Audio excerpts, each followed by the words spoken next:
Today I will share with you some of the innovative technologies that JTC has done as we develop the Jurong Rock Caverns, which is deep underground, some 150 meters below ground. So, going underground is actually not uncommon, right? There are many users around the world. People use underground facilities for various purposes. For example, if you look at the chart, you can see underground sewage treatment facilities, storage libraries, as well as hazardous waste storage, as well as sports hall and cold storage underground. And in particular, around the Asia Pacific region, in Korea and Japan, they do have underground caverns for the storage of hydrocarbons. So let me share with you what exactly we're doing at Jurong Rock Caverns. This is a picture of one of the caverns. It's very deep underground, about 150 meters below the surface. The Jurong Rock Caverns is actually located at Jurong Island. It's within the Banyan Basin, as you can see in the chart. This is the area of Jurong Rock Caverns. And it has both underground facilities as well as above ground facilities. Jurong Island, for some of you who may not be familiar with, it's an island that's in the southwestern part of Singapore. It's our world-class energy and chemicals hub. It has close to about 100 chemical companies, more than $45 billion in fixed asset investment. And the key thing about Jurong Island is that we use the concept of industry integration as well as shared services, where companies do actually share facilities across each other, and companies actually do not build their own facilities so that they can actually enjoy economies of scale as well as reduce their business costs.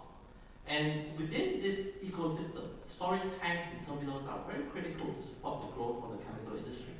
Right? For example, the crude oil that comes from various parts of the world comes to Jurong Island's refinery. They are stored before they are refined. After they are refined, they are again stored before they go to the petrochemical industry. And after going through the petrochemical industry, they are also stored before they are being exported out to the rest of the world. If they are in liquid form, if they are in solid form, they are actually stored in warehouses. So, why are we building the Jurong Rock Caverns?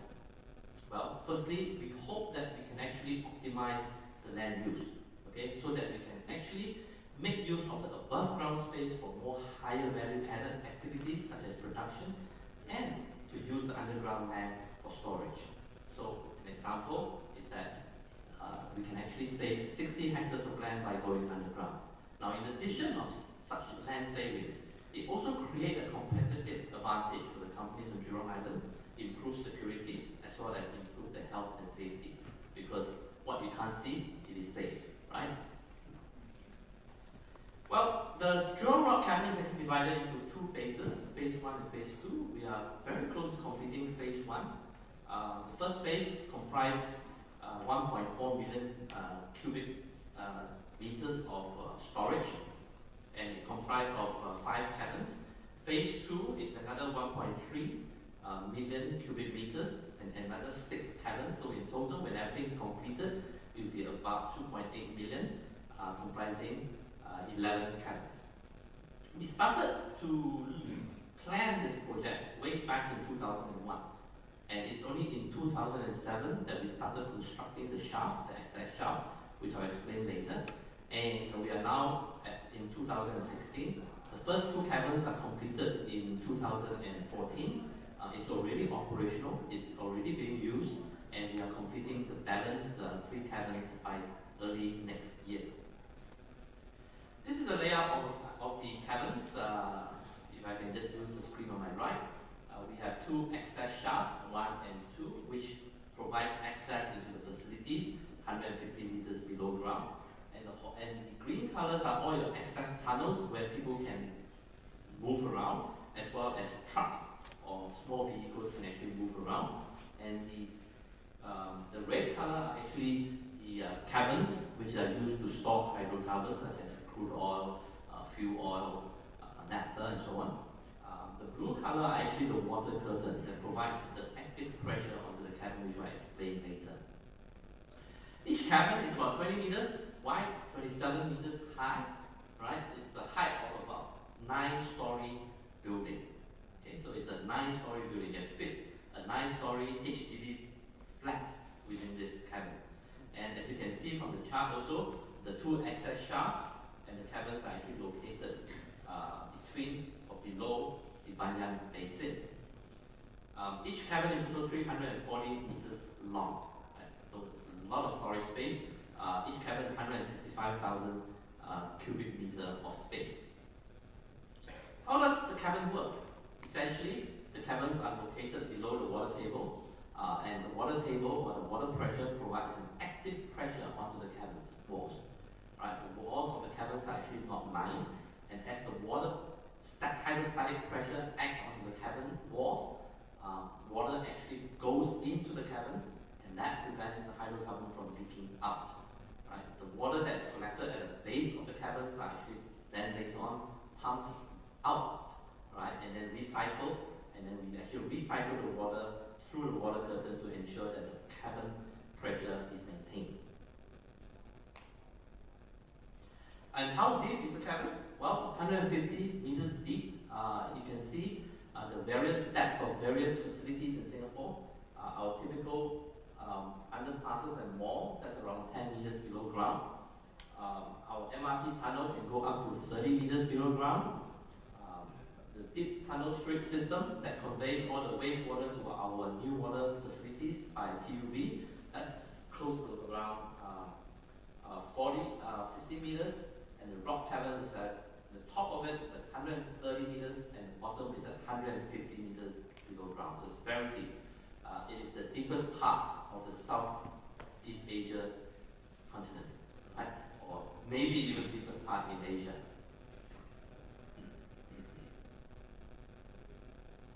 What are some of the above ground facilities? We do have some small little storage tanks. These are mainly as small buffers. We do also have the jetty facilities as well as many pipelines, waste recovery treatment unit, as well as vapor recovery units. This is just some photos. This is the jetty at the bottom. On the top right is actually the pipeline manifold, and also the pipe racks that conveys pipe products within the caverns as well as between the caverns and other facilities on Jurong Island. This is a control center. The whole plant can be managed by 3 or 4 people at any one time, and it's state-of-the-art equipment that controls everything from the pumping from the ship into the storage facilities, the pumping between the storage facilities, as well as the pumping out of the storage facilities to the various companies on Jurong Island. Typical example, the crude oil comes in by VLCC via the red color pipeline. It goes into the caverns, it's stored there, and any time when the company requires it, we will pump the product all the way to the company. Okay. Company could actually also pump it back to the caverns and export out through the jetties that we have at JRC. The Rock Cavern has also won a few awards in Asia, and for example, the ASEAN Outstanding Engineering Achievement Award back in 2005. Let me share with you some of the construction methodology as well as the challenges and some of the innovation we actually employ in this Jurong Rock Cavern. The construction method essentially is a drill and blast method. If you look at the cycle, we actually charge the caverns with ammonium nitrate or bulk emulsion. Each charge is about 4.5 meters in length, and each blast will blast about 4 meters. Okay? Each blast is about 300 cubic meters. After the blast, we actually ventilate the caverns, and then we mark out the rocks that has been blasted. We also scale the wall and the roof so that any loose pieces are being removed. And then thereafter, immediately, we actually shotcrete it. Essentially, is to spray a liquid type concrete onto the wall just to maintain the surface strength. And then we will install the rock bolts to sort of nail the rocks in so that the rocks don't fall. Then we follow by survey, and then we repeat the process again charge it up again. The whole cycle takes between 20 to 30 hours, on average about 25 hours. So we do that day and night, 25 hours cycle.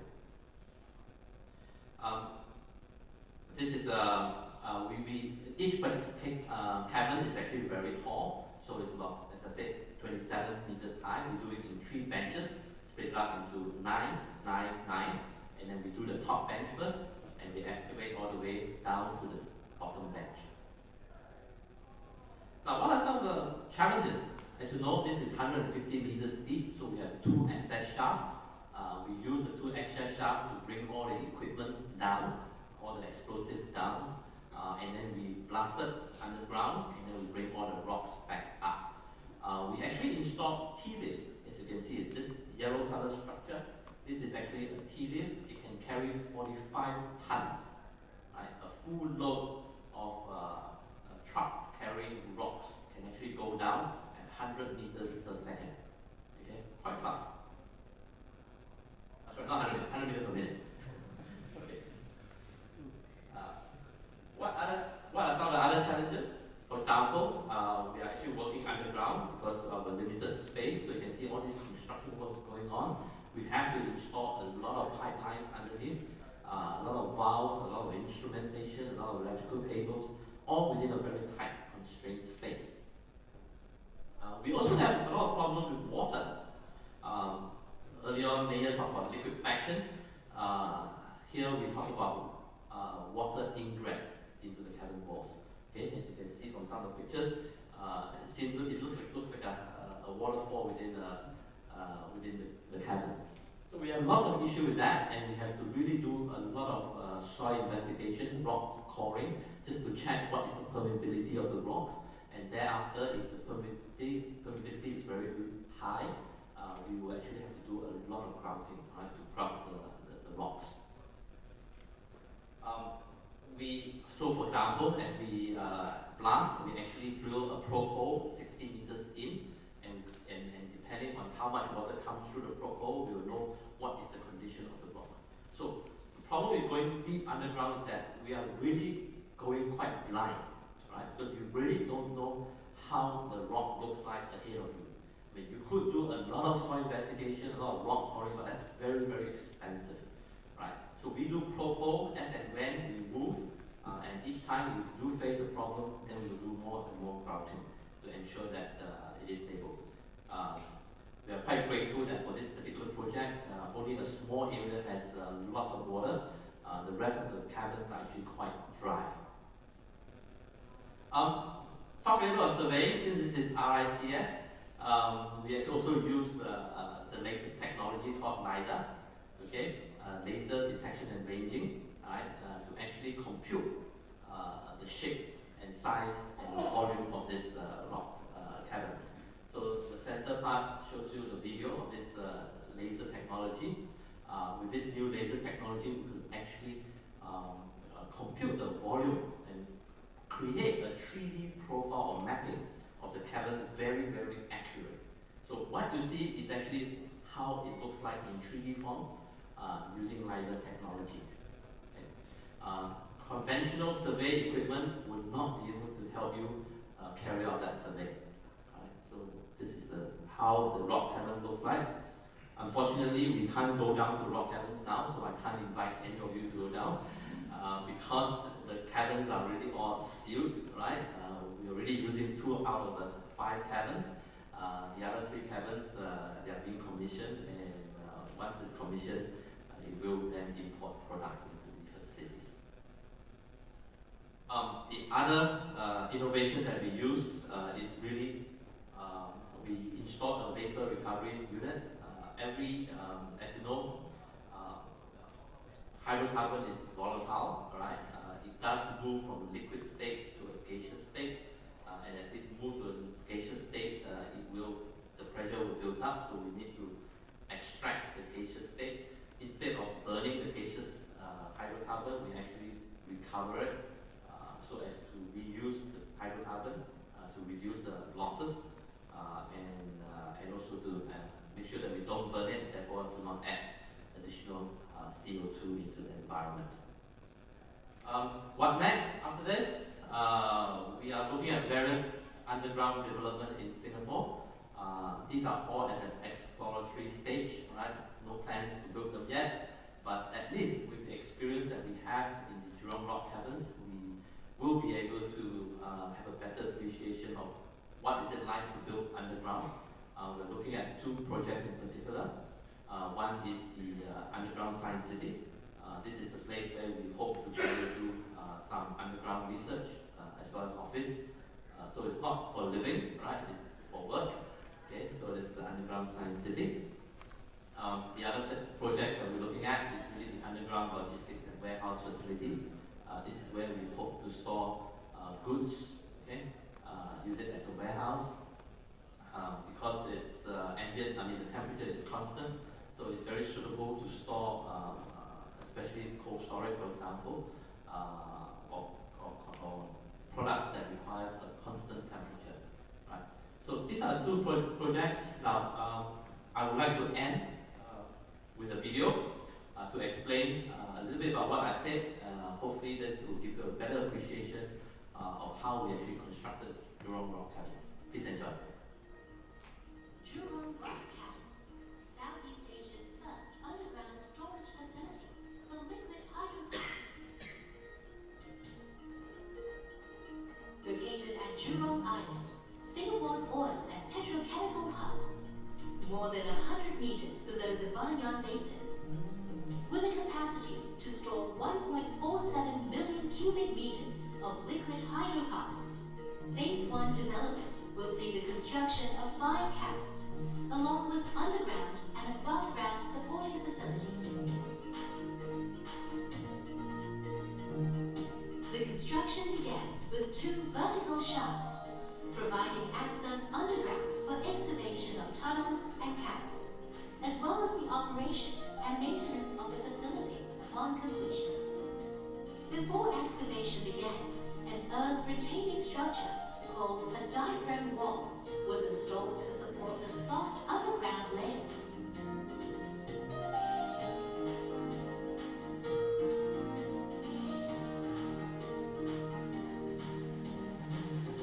As excavation approached the rock layers, a precise method of drilling and blasting was used. Circular concrete lining was constructed to reinforce the weathered rock walls. For the stronger fresh rock layers, shotcrete is sprayed and rock walls are installed. Next was the excavation of startup tunnels at 2 levels using the same drill and blast method. The operational tunnel at 100 meters below ground and the access tunnel at 130 meters below ground. The 2 access shafts and the startup tunnels were completed in the 3rd quarter of 2009. Jurong Rock Caverns is now into the 2nd part of the project. The construction continues with the excavation of the access and operational tunnels. The blasted rock pieces are transported up to the surface via the access shafts for other uses. Upon completion, the series of interconnecting tunnels will have a total length of 8 kilometers. The access tunnels lead to the caverns. Here, excavation of the caverns is done in 3 stages.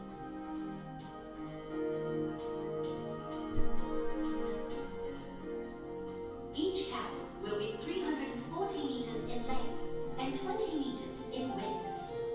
They will reach 27 meters in height, as tall as a 9-story building. By the end of phase 1, 5 caverns will be built. Water will be injected into the underground rocks via water curtains. Water curtains maintain hydraulic pressure underground, keeping the oil within each cavern. A maintenance chamber at the top of each cavern will allow equipment such as product export pump to be retrieved from the cavern for maintenance.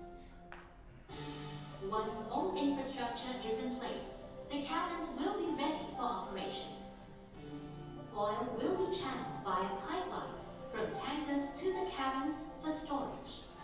Each cavern has its own dedicated export pipeline, which allows the oil to be transferred to petrochemical plants or tankers when required. The stored oil product will be pumped through a series of pipelines, which run from the caverns along the operational tunnels, through the access shafts, and finally to the ground surface. All operational tunnels and shafts will be built with provisions for additional pipelines in the future. Above ground, a state-of-the-art facility awaits. Pipelines will be connected to the jetty, as well as the very large crude carrier jetties and the universal terminal to support import and export storage operations. Jurong Rock Caverns is an alternative storage solution. Phase 1 will free up 60 hectares of land space, which can be used for higher value-add facilities. The synergy with logistics, refinery, and petrochemical facilities here at the Banyan Lodges Park will make Jurong Rock Caverns one of its kind in the world. Most of all, it will enable Singapore to continue meeting overwhelming global demand for oil storage in the coming years and reinforce Singapore as Asia's oil hub. Okay, well, thank you very much.